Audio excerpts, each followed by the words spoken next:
It's the Las Vegas Sports Line, presented by CG Technology Sportsbook. Money won is twice as sweet as money earned. Presented by WagerTalk.com. It is the Thursday edition of the Las Vegas Sports Line. It is brought to you by CG Sportsbooks.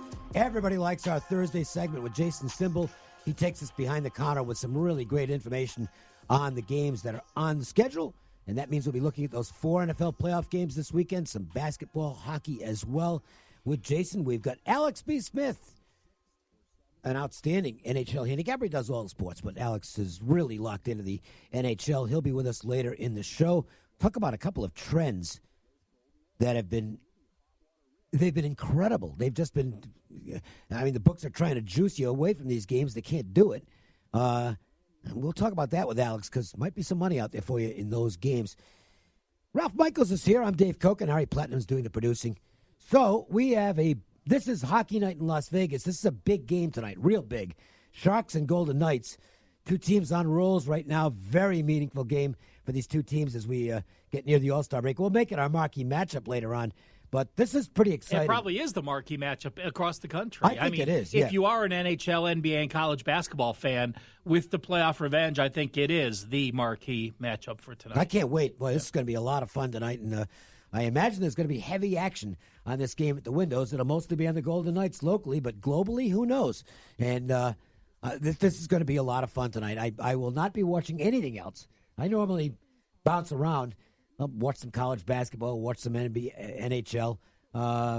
More NHL than college basketball, but tonight it will be one window for me. I want to watch this game from start to finish at T-Mobile. And, of course, if you get tickets to the game, more power to you. It's going to be an electric atmosphere at home tonight. I want to talk about the Bucks for a moment. The Milwaukee Bucks, obviously they have an MVP candidate. He says he's getting, he's not there yet. They're playing good ball. Milwaukee has to advance in the playoffs for him to be there, but yeah. But, the Bucks right now, it's kind of one of those weird standings things because they're behind Toronto by a half game, but they're ahead of them because they played less games and have a better winning percentage. So, but they look like the number one seed in the East right now. And I'm starting to think, they might be a handful for somebody. Even from the West in the playoffs. That's a good win for them last night at Houston. And a bit of a statement made.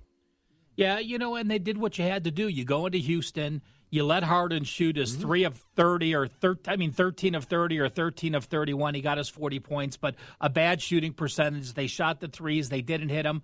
And you know what I just love about the Greek freak or Antetokounmpo is this. He got his 27 points, 11 or 12 rebounds, and he just cares about winning. He is a legitimate team player, but when he's on the court, he turns into that go-to monster guy, and there's very few people as humble as him that can be as good as him. We're going to get into this again, and it happens every year now with Harden, because and you can think like Harden and Westbrook and put them as 1-1A, because they put up some ridiculous numbers. They've got to be in the MVP conversation, and Harden obviously is establishing his credentials this year. But I think I'd take the Bucks guy right now. He just means there can't be anybody who means more to his team right now than he does. Well, I think, we saw Harden and Westbrook, and those guys get the MVP because of their scoring. But we're finding a lot of guys could shoot the ball 30 times and score 40 points a game. Getting a guy that could put up 30 and 10, those players, I think, are gonna start coming to the forefront and being more and more vital to the team. I think they're a great story. I'm really enjoying this. And look, I'm not from the area. I have no allegiance to the Bucks. I don't really root for any NBA team particularly, including the Celtics, even though I'm from back there. The NBA's always kind of been, okay, it's just there for me. It's never been my favorite sport. But this is becoming one of my favorite stories. And, by the way, he's becoming must-watch material. Now when the Bucks are on a national TV game, it's like, I think I want to watch that for a while. It was kind of like when the Warriors really got good, and it's like, I got to watch Curry because he's so entertaining and they're a great basketball team. But they've been a great basketball team for a while now, and it's not as imperative that I get to the TV when the Warriors play. Right now, the Bucks are that one NBA team. When they're on, I want to watch. Yeah, the matchup of the big guys is something that gets to be exciting. So, when he plays someone like Anthony Davis at the Pelicans, those are the kind of games that when you have those two big guys in there, so unusual in the NBA that you have two top-level big guys, I really do get excited watching it. And he's such a good guy, and his story is so interesting that you almost can't help but root for him. Even if you're an anti-Bucks guy, it's like, yeah, but I like the Greek freak. No one's an anti-Bucks guy. They're so new to the scene. I mean, they came on last year, and people talked about making them. But I think the Bucks are one of those teams that will just have fans, but nobody hates the Bucks. At least not yet. Yeah. You keep winning, and then that will change. All right, time for us to start going through tonight's action. We will do that as we do every day with our Thursday edition of the M.J. Christensen 4-4. 1, 2, 3 into the 4. Put them fours up. Put the fours up, I said. Do it right now. Tonight's action is just around the bend, and the guys want to get your night off to a great start. 4. It's the Las Vegas Sportsline's 4 at 4. Not 1, not 2, not 3, but 4. Unbelievable. Yeah, boy, Cliff and Darlene, they know how to do it down at M.J. Christensen. Obviously, like everybody else, they had some spectacular holiday sales taking place where you can save big bucks on designer jewelry, pre-owned Rolexes, all authentic, and what's authentic? What is the word they use in memorabilia for? Authentic certified? Yeah, that's it. Okay, yes. I'm not a memorabilia guy, so I don't know that stuff. But anyway, just because the holidays have come and gone doesn't mean the savings have come and gone. They've got some fabulous offers right now at M.J. Christensen. Drive over to Boca Park to their one beautiful location, or check them out online at mjchristensen.com, or like their Facebook page for more exclusive specials that you'll only find on their Facebook page. Well, we started with the NBA, just now talking about the Bucks. Let's continue with the NBA in a couple of games tonight because we've got the Thursday night TNT doubleheader, which means one of my favorite shows, Inside the NBA, will be airing tonight. Love that show. It's a lot of fun. Celtics and Heat. Celtics, are they... They're like, what, fifth right now in the East? Yeah, they're fifth, 25 and 15. Yeah. And the general consensus has been, well, wait till they put everything together. Are they going to put everything together, or are they really kind of the fourth or fifth best team? Well, I guess the assumption is this. Listen, Boston played Cleveland last year, and they took them to the wire without Kyrie Irving and without the Utah guy. It just slips my mind. Hayward, thank you. That was so. All of a sudden, the assumption is these guys can play defense. You add Hayward and Irving back in, and you're going to be in that mix. Well, they still haven't had that mix together. No. So I think they're clearly better than 5. But, do I put them up in Toronto and Milwaukee just behind them? I would have them in that 3 range for me. Where's Miami, which got off to a slow start, and they were not looking good? And Spoelstra doesn't get talked about much as a top coach, but, boy, I look at their roster, and then I look at the ability of the team to kind of hang in there. And, Spoelstra might be pretty good at this. I guess they're going to make the playoffs. Can they do anything? Well, they're 19 and 20. They're actually 6 wins behind Boston, but they're right behind Boston. They're right. the 6th team in the division. Right now they're without their all-star point guard for a few weeks. Drake is out injured. He's probably out 3 or 4 weeks. That's going to be a hurt. They did get Deion Waiters back.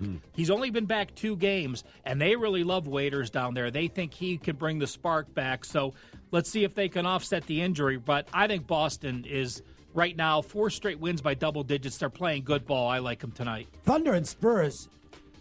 Boy, remember when San Antonio was struggling? Not anymore. The Spurs with the arrow up in the Western Conference right now. Pop has got this team playing really good ball, and this should be a fun game tonight with the Thunder visiting San Antonio. Well, full disclosure, I used my first NBA play of the year last night. Oh. It was on those Spurs, and they went and scored 31 first-half points at Memphis, and they lost. So now they're playing back-to-back nights, back at home, off a loss. I don't understand why they're an underdog here, though. They're still 13-4 their last 17 games, and the Thunder off back-to-back home losses against losing teams. I think the wrong team's favored.